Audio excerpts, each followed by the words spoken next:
دو ملک، ایک تاریخ، ایک تقسیم اور لاکھوں خواب بکھر گئے۔ 1947 کا سال، برِ صغیر کا نقشہ بدل گیا۔ ہندوستان اور پاکستان ایک دوسرے سے الگ ضرور ہوئے، مگر ایک دوسرے سے کبھی مکمل الگ نہ ہو سکے۔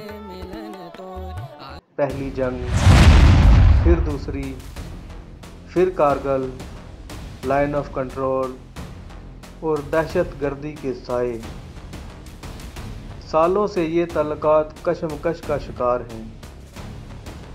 لیکن کہانی صرف لڑائی کی نہیں ہے، یہ کہانی ہے ایک پیچیدہ رشتے کی، جس میں سیاست ہے، جذبات ہیں اور بہت کچھ مشترک ہے۔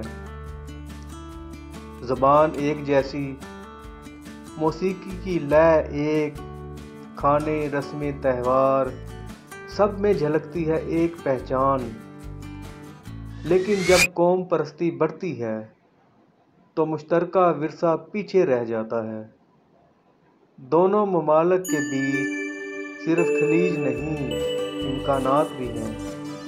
سوچیں، اگر سرحدیں تجارت کے لیے کھل جائیں تو زراعت، توانائی، ٹیکنالوجی، سب میں انقلاب آ سکتا ہے۔ سڑکیں، ریلویز، پائپ لائنز جوڑ سکتی ہیں ایک نئی دنیا۔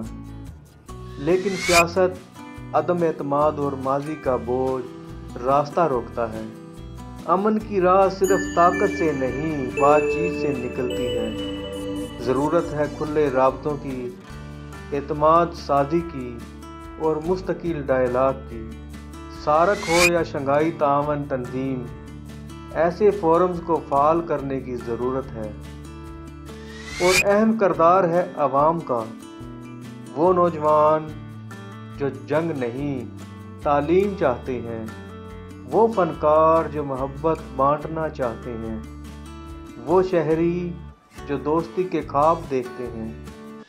سوال یہ نہیں کیا تعلقات بہتر ہو سکتے ہیں، سوال یہ ہے کیا ہم ایسا چاہتے ہیں؟